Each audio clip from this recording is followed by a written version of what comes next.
Hi, good afternoon everyone.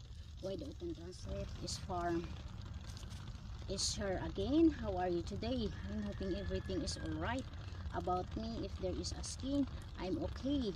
And I'm here inside in our garden because I saw that there are collard greens was growing in the garden plot that I was planting garlic,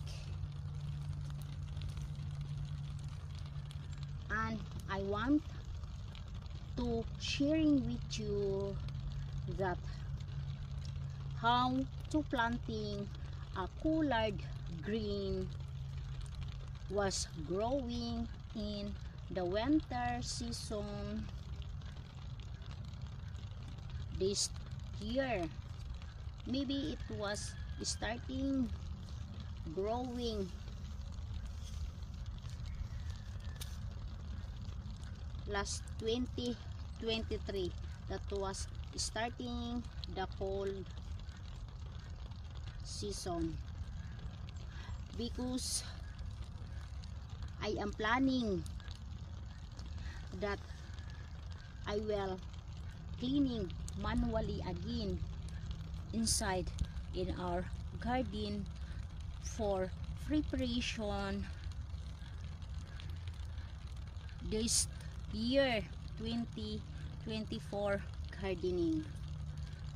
And I will planting in the pot with soil. I was already ready the pot that there was a soil, and I am getting the collard green like this. I am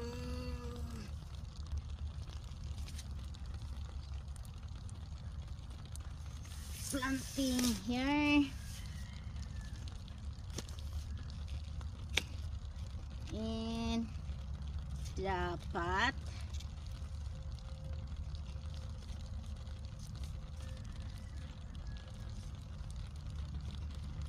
To saving, and I saw that there are many ants, and I have a product to apply to ride off the ants. The name of this product is R2 Fire and Killer. This is for the ant. This is not harmful to the plants.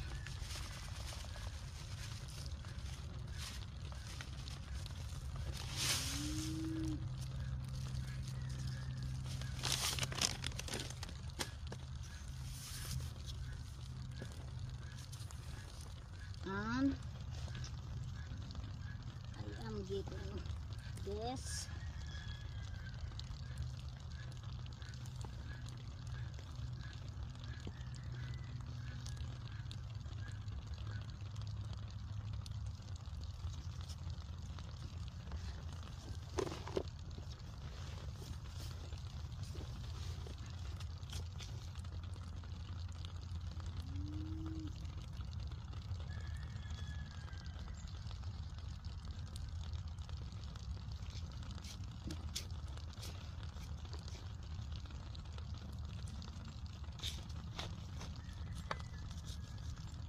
I am putting 2 pieces of collard green seedling in this black pot.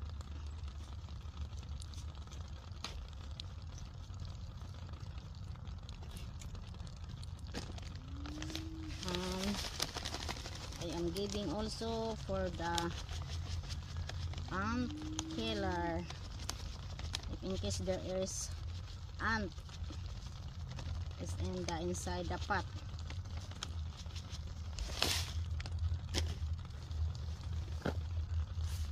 And the other one.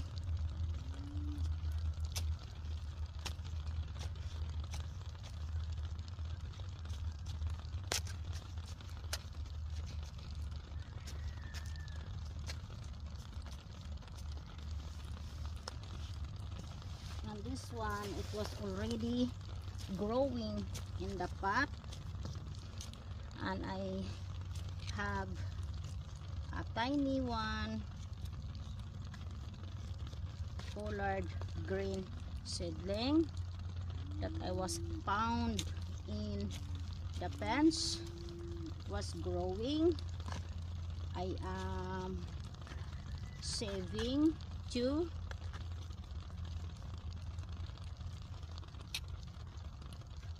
to planting in the pot.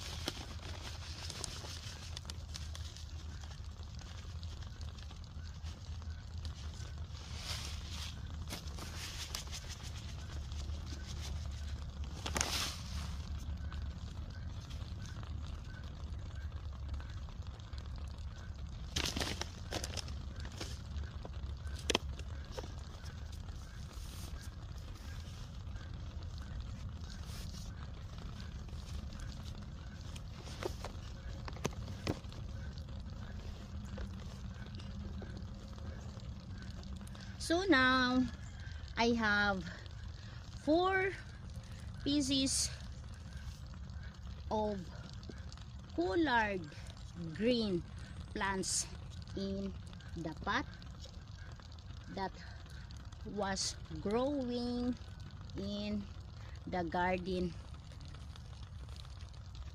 plot. I don't giving a water by this time because the soil, it was wet.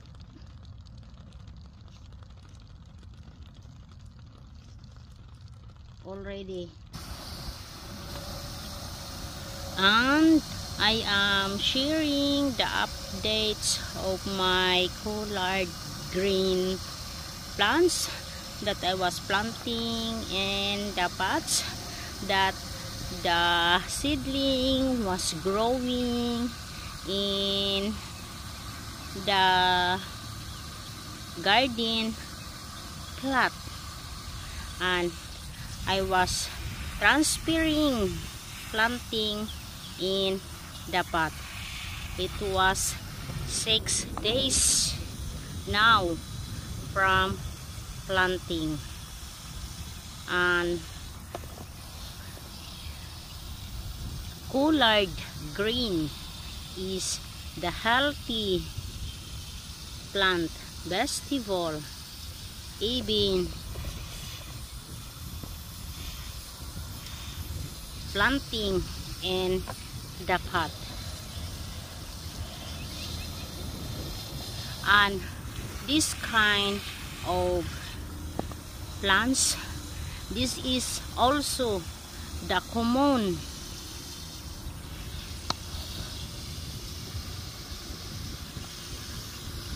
planting in America, in the farm, or even in the pot or in the garden, because collard greens, there are a lot of nutrients if we will using in the kitchen for cooking, as make a viand.